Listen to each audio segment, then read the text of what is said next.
31/31 મે 2026 અધિક માસ પુરુષોત્તમ માસ પૂર્ણિમા મહાત્મ્ય કથા મંગલાચરણ ઓમ નમો ભગવતે વાસુદેવાય જય શ્રી કૃષ્ણ જય પુરુષોત્તમ ભગવાન અધિક માસને પુરુષોત્તમ માસ કહેવામાં આવે છે. આ માસ ભગવાન શ્રીકૃષ્ણને અત્યંત પ્રિય છે. આ મહિનામાં કરાયેલ જપ તપ દાન સ્નાન વ્રત અને કથા શ્રવણનું ફળ અનેકગણું મળે છે. આ માસની પૂર્ણિમા તો વિશેષ પુણ્યદાયી માનવામાં આવે છે. શાસ્ત્રોમાં જણાવાયું છે કે જે ભક્ત પુરુષોત્તમ માસની પૂર્ણિમાના દિવસે ભગવાન વિષ્ણુ અને માતા લક્ષ્મીની આરાધના કરે છે, ચંદ્રદર્શન કરે છે અને દાન કરે છે તેને અખૂટ પુણ્ય પ્રાપ્ત થાય છે. પૂર્ણિમાનું મહાત્મ્ય એક વખત નૈમિષારણ્યમાં શૌનકાદિ ઋષિઓએ સૂતજી મહારાજને પૂછ્યું, હે મહારાજ, પુરુષોત્તમ માસની પૂર્ણિમાનું મહાત્મ્ય શું છે? આ દિવસે કઈ રીતે પૂજા કરવી અને કઈ કથા સાંભળવી? સૂતજી બોલ્યા, હે ઋષિવરો, તમે અત્યંત કલ્યાણકારી પ્રશ્ન પૂછ્યો છે. આ કથા સાંભળવાથી મનુષ્યના અનેક જન્મોના પાપો નષ્ટ થાય છે. નારદજીનો પ્રશ્ન એક વખત દેવર્ષિ નારદજી વૈકુંઠમાં ભગવાન શ્રીવિષ્ણુના દર્શન કરવા ગયા. નારદજીએ વિનમ્રતાથી પૂછ્યું, હે નારાયણ, પુરુષોત્તમ માસની પૂર્ણિમા કેમ શ્રેષ્ઠ ગણાય છે? ભગવાન બોલ્યા, હે નારદ, આ દિવસ મારા માટે અત્યંત પ્રિય છે. જે ભક્ત આ દિવસે સ્નાન, જપ, દાન, કથા અને ચંદ્રદર્શન કરે છે તેને અશ્વમેધ યજ્ઞ જેટલું ફળ મળે છે. ગરીબ બ્રાહ્મણની કથા પ્રાચીન સમયમાં એક ગામમાં એક ગરીબ બ્રાહ્મણ રહેતો હતો. તે ખૂબ ધાર્મિક હતો પરંતુ આર્થિક રીતે ખૂબ જ નબળો હતો. દરરોજ ભગવાનનું નામ લેતો અને ભિક્ષાથી પોતાનું જીવન ચલાવતો. એક વખત ગામમાં એક મહાત્મા આવ્યા. મહાત્માએ કહ્યું, આવતો પુરુષોત્તમ માસ છે, આ માસની પૂર્ણિમાનું વ્રત કરજે. બ્રાહ્મણે પૂછ્યું, મહારાજ, મારી પાસે તો કંઈ નથી, હું કેવી રીતે વ્રત કરું? મહાત્માએ કહ્યું, ભક્તિ સૌથી મોટું ધન છે. શ્રદ્ધાથી ભગવાનનું સ્મરણ કરજે. પૂર્ણિમા વ્રત પૂર્ણિમાના દિવસે બ્રાહ્મણ વહેલી સવારે નદીમાં સ્નાન કરવા ગયો. સ્નાન કરીને ભગવાન વિષ્ણુનું ધ્યાન કર્યું. તુલસીદળ અર્પણ કર્યા. વિષ્ણુ સહસ્ત્રનામનો પાઠ કર્યો. સાંજે ચંદ્રોદય સમયે ચંદ્રદેવને અર્ઘ્ય આપ્યો. થોડી ખાંડ અને દૂધનું દાન કર્યું. ભગવાનની કૃપા તે રાત્રે બ્રાહ્મણને સ્વપ્ન આવ્યું. ભગવાન શ્રીકૃષ્ણ દિવ્ય સ્વરૂપમાં પ્રગટ થયા. ભગવાન બોલ્યા, હે ભક્ત, તારી નિષ્ઠાથી હું પ્રસન્ન થયો છું. તારી ગરીબી દૂર થશે. થોડા દિવસોમાં બ્રાહ્મણને અચાનક ધન પ્રાપ્ત થયું. તેનું જીવન સુખમય બની ગયું. પરંતુ તેણે ધનની સાથે ભક્તિ ક્યારેય છોડી નહીં. પૂર્ણિમા અને ચંદ્રદેવ શાસ્ત્રોમાં ચંદ્રદેવને મનનો સ્વામી કહેવામાં આવ્યો છે. પૂર્ણિમાના દિવસે ચંદ્ર પોતાની સંપૂર્ણ કલાઓ સાથે પ્રકાશિત થાય છે. આ દિવસે ચંદ્રદર્શન કરવાથી માનસિક શાંતિ મળે છે, ઘરમાં સુખ સમૃદ્ધિ વધે છે, ચંદ્રદોષ શાંત થાય છે, પરિવારના કલહ દૂર થાય છે, ભગવાનની કૃપા પ્રાપ્ત થાય છે.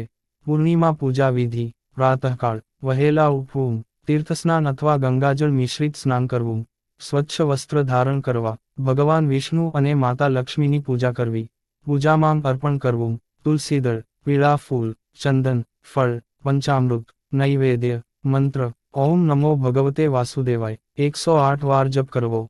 દાનનું મહાત્મ્ય પૂર્ણિમાના દિવસે અન્નદાન, જળદાન, ગૌસેવા, વસ્ત્રદાન, દક્ષિણાદાન કરવાથી અતિશય પુણ્ય મળે છે. પુરુષોત્તમ માસ પૂર્ણિમાની બીજી કથા એક વેપારી હતો. તે ખૂબ ધનિક હતો પરંતુ સંતાન નહોતું. એક સંતે તેને પુરુષોત્તમ માસ પૂર્ણિમા વ્રત કરવાની સલાહ આપી.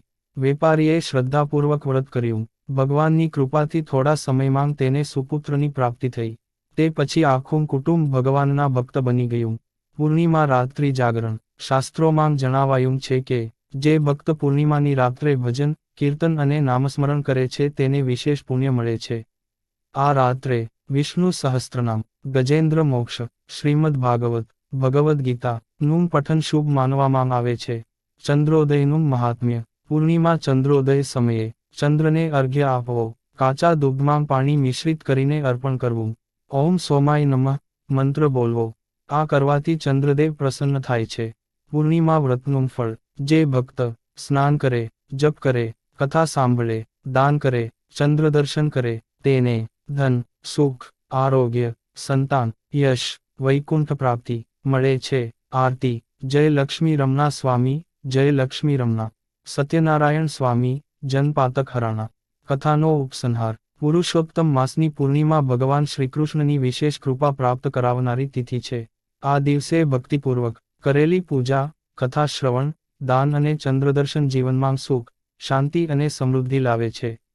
બોલો પુરુષોત્તમ ભગવાનની જય. બોલો શ્રીકૃષ્ણ કનૈયાલાલની જય. પુરુષોત્તમ માસ પૂર્ણિમા મહાત્મ્ય કથા ભાગ 2. ચંદ્રદેવની પૌરાણિક કથા. સુતજી મહારાજ કહે છે, હે ઋષિવરો, હવે હું તમને ચંદ્રદેવની એક પ્રાચીન કથા સંભળાવું છું, જેનું શ્રવણ કરવાથી મનુષ્યના દુઃખો દૂર થાય છે. પ્રજાપતિ દક્ષની 27 પુત્રીઓ હતી. આ 27 પુત્રીઓના લગ્ન ચંદ્રદેવ સાથે થયા હતા. આ 27 પુત્રીઓ જ 27 નક્ષત્રો તરીકે ઓળખાય છે. ચંદ્રદેવને તમામ પત્નીઓ સાથે સમાન પ્રેમ રાખવો જોઈએ હતો, પરંતુ તેમને રોહિણી પ્રત્યે વિશેષ સ્નેહ હતો. આથી બાકીની પત્નીઓ દુઃખી રહેતી. એક દિવસ બધી પુત્રીઓએ પોતાના પિતા દક્ષ પ્રજાપતિને ફરિયાદ કરી.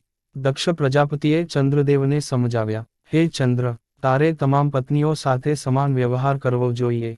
પરંતુ ચંદ્રદેવે આ વાત પર ધ્યાન આપ્યું નહીં. આથી દક્ષ પ્રજાપતિએ ક્રોધિત થઈને તેમને શાપ આપ્યો. તું ક્ષય પામતો જા. શાપના પ્રભાવથી ચંદ્રદેવનું તેજ ઘટવા લાગ્યું.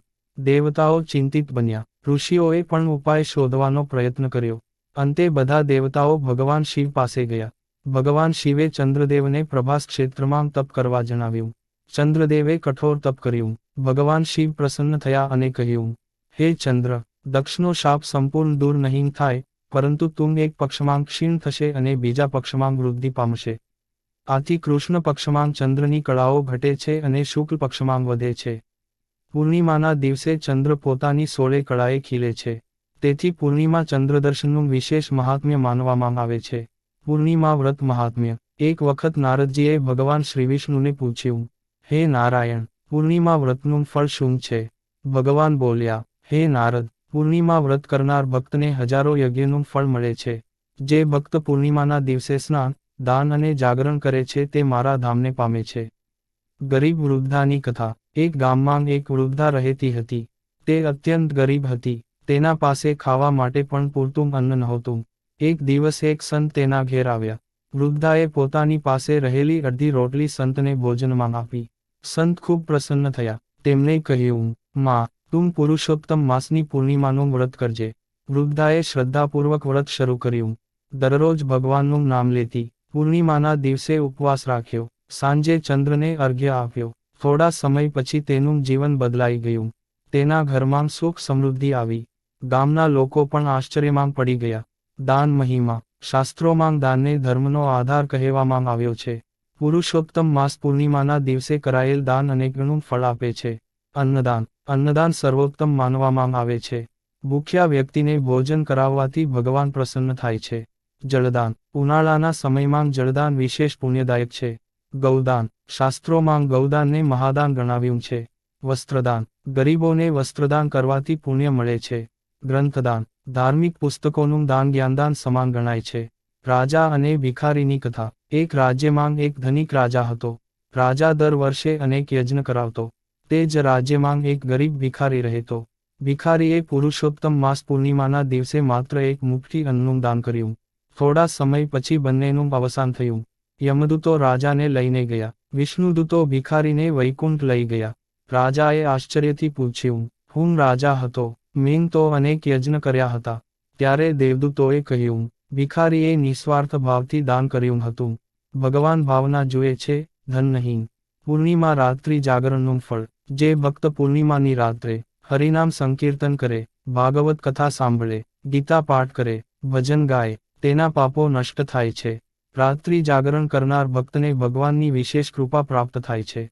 પુરુષોત્તમ માસ અને લક્ષ્મીજી. એક વખત માતા લક્ષ્મીએ ભગવાન વિષ્ણુને પૂછ્યું, હે પ્રભુ, કયો માસ તમને સૌથી પ્રિય છે? ભગવાન બોલ્યા, પુરુષોત્તમ માસ મને સૌથી પ્રિય છે. જે ભક્ત આ માસમાં મારી ભક્તિ કરે છે તેના ઘરમાં તમે સદા નિવાસ કરશો. તેથી આ માસમાં લક્ષ્મીજીની પૂજા પણ વિશેષ ફળદાયી માનવામાં આવે છે.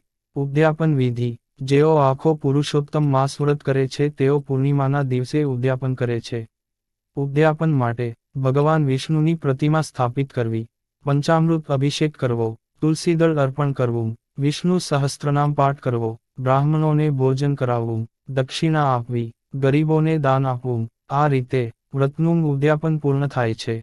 ચંદ્રદર્શન વિધિ. સાંજે ચંદ્રોદય સમયે એક લોટામાં પાણી, દૂધ, અક્ષત અને ફૂલ લઈને ચંદ્રદેવને અર્ઘ્ય આપવો.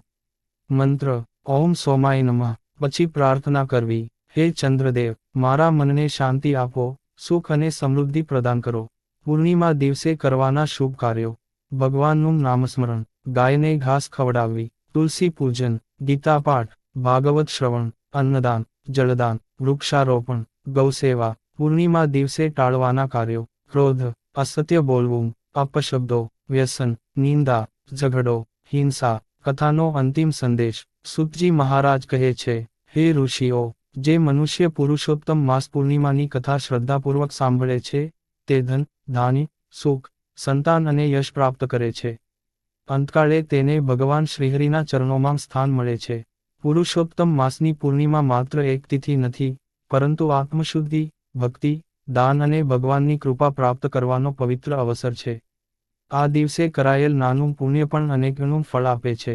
બોલો શ્રી પુરુષોત્તમ ભગવાનની જય. બોલો શ્રી રાધા કૃષ્ણ ભગવાનની જય. બોલો પૂર્ણિમા માતાની જય.